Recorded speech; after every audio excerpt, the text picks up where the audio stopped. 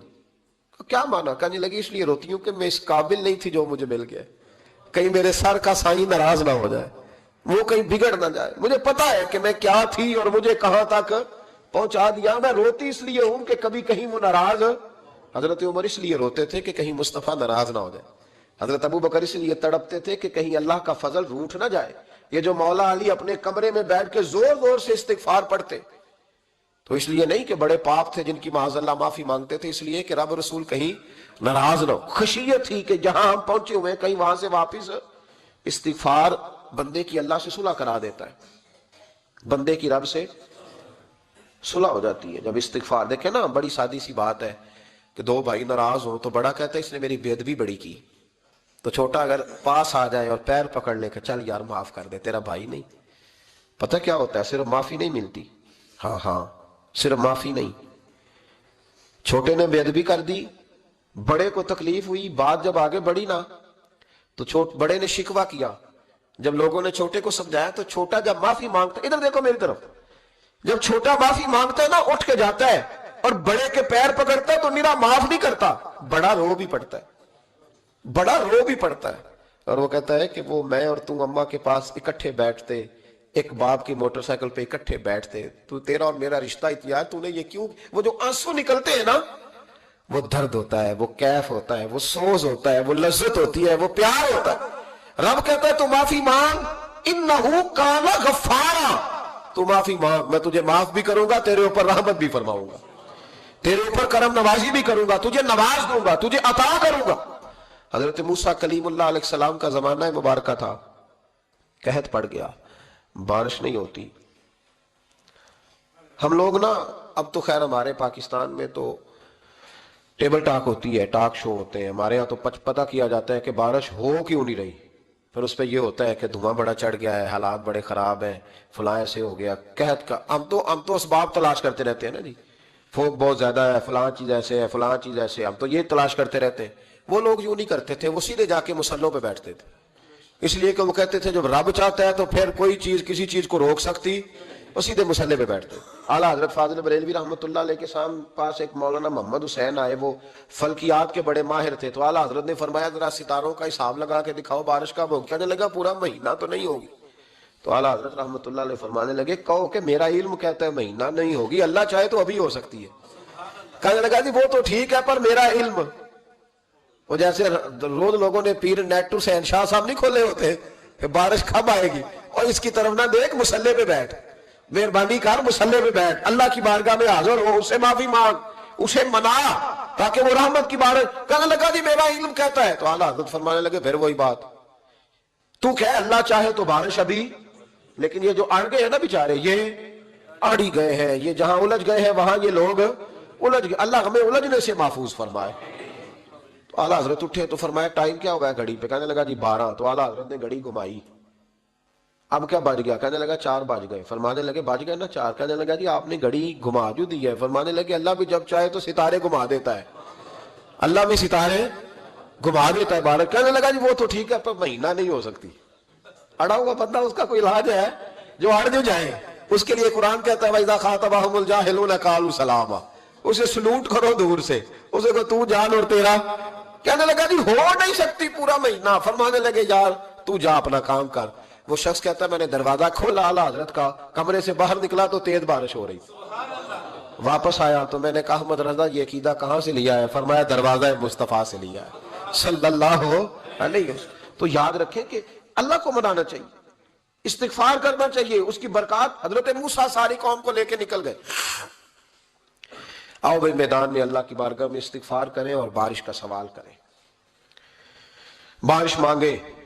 جب باہر نکلے دیر تک دعائیں ہوتی رہیں تو حضرت موسیٰ علیہ السلام کو رب کریم نے وحی فرمائی کہ موسیٰ آپ کی قوم میں نے ایک شخص ہے جس کو 40 سال ہو گئے نافرمانی کرتے، اس نے رب سے صلح نہیں کی۔ کتنے لوگ ہیں؟ ایک، اور 40 سال سے وہ نافرمان ہے، اس کو مجمع سے نکال دو بارش ہو جائے گی۔ اگر ایک گناہگار کی وجہ سے بارش رک جاتی ہے اور جہاں دروازے کھلے ہوئے ہوں، جہاں تنہائیاں خوفناک ہوں، اور جہاں تباہی اتری ہوئی ہو، اور جہاں لوگ کروڑوں روپیہ مال ہڑپ کر گئے ہوں، اور جہاں علماء کو ہاتھ کڑیاں لگا کے ٹھنڈی زمینوں پہ لٹا دیا جائے اور قوم کہہ رہی ہو اچھا ہوا اچھا ہوا، اور لوگ پھبتیاں اڑا رہے ہوں، مذاق کر رہے ہوں، تو پھر اس قوم پہ کس طرح کر کے فضل الہی۔ اور یہ مولوی کا معاملہ نہیں، یہ تو ممبر رسول کا معاملہ ہے۔ میرے مصطفیٰ نے یہ نہیں کہا پیر میرا وارث ہے، حضور نے فرمایا عالم میرے دین کے وارث ہے۔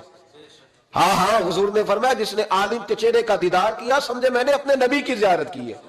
لیکن یہاں تو خیر یہ عنوان نہیں، ورنہ میں اس پر جاتا ہے۔ تو کہا ایک بندہ ہے 40 سال سے اللہ کی نافرمانی کر رہا ہے، وہ اگر نکل جائے تو بارش ہو جائے گی۔ حضرت موسیٰ نے اعلان کر دیا بھی ایک شخص ہے، وہ اگر نکل جائے تو بارش ہو جائے گی۔ پتہ تو ہوتا ہے نا سب کو، مجھے بھی پتہ ہے کہ میں اندر سے کیسا ہوں، اور آپ کو بھی خبر تو ہوتی ہے نا جی۔ جب بات ہو رہی ہوتی ہے تو پھر پتہ تو چلتا ہے نا کہ بات کہاں جا کے سیٹ ہو رہی ہے، پتہ چلتا ہے نا۔ اسے بھی چل گیا پتہ، اب اندر ہی اندر رونے لگا۔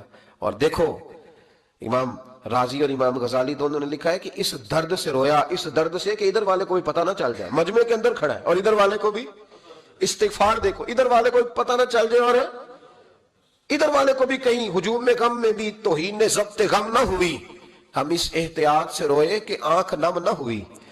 ہجوم غم میں بھی توہین ضبط غم نہ ہوئی، ہم اس احتیاط سے روئے کہ آنکھ نم نہ ہوئی، روئے بھی پر کسی کو آنسو نہیں دیکھنے دیے۔ اب اس درد سے کہتا ہے اللہ تو تو معاف کرنے والا ہے نا، تو معاف کرتا ہے، پردہ پوشی کرتا ہے، اور مالک اگر لوگوں کو پتہ چل گیا تو میرے تو بچوں کا بھی جینا حرام کر دے گا، یا اللہ میری تو آنے والی نسل بھی تڑپ کے وقت گزارے گی۔ مالک تو معاف کر دیا کرتا ہے، لوگ نہیں معاف کرتے، اے اللہ یہ میری خوبیاں بھول جائیں گے، میری خامیوں پر بات، مالک میں یہ ذلت نہیں برداشت کر سکتا، فضل فرما۔ حضرت موسیٰ نے دوبارہ اعلان کیا نکلتے ہو کہ نہیں نکلتے؟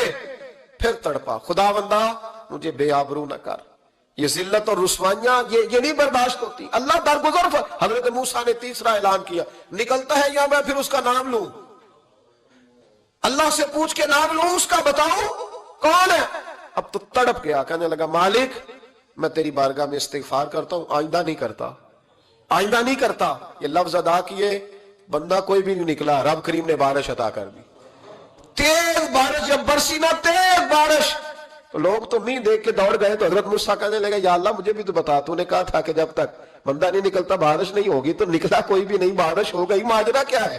تو رب کریم نے فرمایا موسیٰ بس اس نے مجھ سے صلح کر لی، اس نے مجھ سے صلح کر لی۔ اور امام غزالی نے لفظ لکھے حضرت موسیٰ نے پوچھا، حالانکہ اللہ اپنے نبیوں کو غیب کے خزانے دیتا ہے، پوچھا کہ اے اللہ مجھے اس کا نام بتا دے، تو رب کریم نے فرمایا موسیٰ جب گناہگار تھا تب نہیں کسی کو بتایا، جب پاپی تھا تب نہیں بتایا، جب مجرم تھا تب نہیں بتایا، اب کیسے بتا دوں؟ فرمایا اس کی میری صلح ہو گئی ہے، اور فرمایا جو بارش نہیں نہ ہو رہی تھی وہ بھی اس کی وجہ سے نہیں ہو رہی تھی، اب جو ہوئی ہے نا تو یہ بھی اسی کی وجہ سے ہوئی ہے، یہ بارش اب جو ہوئی ہے تو یہ بھی یہ اس گناہگار کے سبب سے۔ اپنی راتیں اللہ کے ساتھ گزارے، مصلی پہ بیٹھے میرے صاحب رحمۃ اللہ علیہ سے جب کو کہتا نا کہ بڑا پریشان ہوں تو کچھ بتائیں، تو فرماتے آج رات مصلی پہ بیٹھ کے اپنے رب سے بات کرنا، میں بھی بات کروں. بندوں کو دکھ بتانے سے عزت میں کمی آتی ہے، اور اگر اللہ کو بندہ اپنے دکھ بتائے تو اللہ عزتیں بڑھا دیتا ہے. ترمذی شریف کی حدیث ہے، نبی پاک علیہ السلام نے فرمایا اگر تو دنیا داروں کو دکھ بتائے گا تو اللہ تجھے غنی نہیں کرے گا، اور اگر تو اپنے رب کو بتائے گا تو اللہ بڑی جلدی تجھے دنیا سے بے نیاز کر دے گا. تجھے لوگوں کی ضرورت نہیں رہے گی. استغفار کریں، کثرت سے کریں، ذوق سے کریں، مصلی آباد رکھیں. ہر شے دیکھو نا، جس طرح کھانے کی میز آباد رہتی ہے، بستر آباد رہتا ہے، ہمارے دیگر معاملات، اگر مصلی نہ آباد رہے تو روح بے چین رہتی ہے، طبیعت بے قرار رہتی ہے. انسان، میں نے دیکھا ہے بڑے بڑے سمجھدار لوگ پاگلوں جیسی زندگی گزار رہے ہیں، بولتے جا رہے ہیں، بولتے جا رہے ہیں، بولتے جا رہے ہیں، ایسے کسی کو کوئی خبر کہ 6 فون اٹھائے ہوئے ہیں، ایسے جیسے ڈسٹرب ہو گئے مینٹلی طور پر. وجہ کیا ہے کہ ان سے جان نہیں چھڑاتے. کبھی سارے موبائل بند کر کے نا، سارے بچے ہر چیز سائڈ پہ کر کے مصلی پہ بھی آنا چاہیے. اور مالک تو بڑا ہی کریم ہے، اللہ تو بڑا ہی کنز المال کی حدیث سنا کے بعد سمیٹتا ہوں. نبی پاک صلی اللہ تعالی وسلم فرماتے ایک شخص تھا بنی اسرائیل میں، بڑا مالدار تھا، تو پھر اس پہ غربت آ گئی. جب غربت آئی تو رو پڑا، کہنے لگا اے اللہ میں غریب ہو گیا ہوں، میری مدد فرما، میں نے بڑی نافرمانی کی ہے تیری. مالدار جب تھا تو بڑی موج کر، یا اللہ میں نے بڑی اب نہیں کروں گا، مجھے اس غربت سے نکال. تو اللہ نے فرشتوں سے کہا کہ دے دو جو مانگتا ہے. تو فرشتے کہنے لگے یا اللہ یہ توبہ کر کے نہیں آیا، ڈر کے نہیں آیا، یہ تو الجھ گیا تب آیا ہے. یہ تجھ سے ڈر کے ہوتا ہے نا ایسے کہ لوگ اللہ سے نہیں ڈرتے جتنا غربتوں سے معاذ اللہ ڈرتے ہیں. یا اللہ یہ تو وہ الجھ گیا تب آیا. تو اللہ نے فرمایا پتہ مجھے بھی ہے، لیکن آ تو گیا ہے نا، چلو دے دو. تو کہا یا اللہ اگر دے دیا تو دوبارہ نہیں آئے گا. فرمایا اس کا بھی مجھے پتا ہے، تم دے دو. اسے دے دیا. جب دولت مل گئی نا تو کہنے لگا اوہو وہ تو میں نے اس طریقہ سے استعمال کیا اس لیے کامیاب ہو گیا. پھر کچھ وقت گزرا تو پھر الجھ گیا، پھر قرضے چڑھ گئے، پھر سارے علاج کر. کہنے لگا یا اللہ اب نہیں کرتا، اب معاف کر دے. 70 دفعہ توبہ کی اور 70 دفعہ توڑی. حبیب کریم فرماتے ایک دن بستر پہ تھا، آسانی تھی، 70 دفعہ فرشتوں نے کہا یا اللہ یہ جھوٹا ہے، جھوٹ بولتا ہے، یہ تو غربت آئی ہے تو تیری بارگاہ میں آیا ورنہ کبھی نہ آتا. بیمار ہوا ہے تو آیا، اس کا تو بچہ بیمار ہوا ہے تو آیا ورنہ کبھی نہ آتا. 70 دفعہ توبہ توڑی. ایک دن رات کو بستر پہ لیٹا تھا، دولتیں بھی تھی، آسانیاں بھی تھی. دن میں خیال آیا میں کتنا جھوٹا ہوں، جب الجھ جاتا ہوں تو اس کے دروازے پہ جاتا ہوں اور وہ کتنا قریب ہے، مجھے خالی نہیں لوٹاتا. تڑپ اٹھا، آنسو نکل گئے، اٹھ کے مصلی پہ کھڑا ہوا تو رب کریم نے فرشتوں سے فرمایا کھول کے دیکھو دروازے، آج یہ غربت کی وجہ سے نہیں آیا، آج میرا بن کے آیا ہے. تو یا اللہ پہلے تو دولت دیتا تھا، آج کیا دے گا؟ تو محبوب فرماتے اللہ فرماتے ہم نے اسے بغیر حساب کتاب جنت عطا کروں گا. استغفار کریں، اس کے حضور حاضری دیں. جس طرح سارا کچھ چھوڑ چھاڑ کے لوگ کہتے ہیں کہ 1 مہینہ میں نے کسی سیاحتی مقام پہ رہنا ہے، میں نے اب کسی ٹھنڈے علاقے میں چلے جانا ہے، برف باری دیکھنی ہے، سیر کرنی ہے، 10 دن کی چھٹیاں وہاں گزارنی ہے. چلو 7 چھٹیاں وہاں گزار لو، 3 دن اپنے اللہ کے ساتھ گزارو. روزے رکھو، دن کو رات کو قرآن شریف پڑھو، تلاوت، کچھ وقت دو اللہ کے ساتھ حضور پر درود و سلام بھیجنے کے لیے، نبی پاک کی نعت کے لیے، اذکار کے لیے، بزرگوں کے لیے.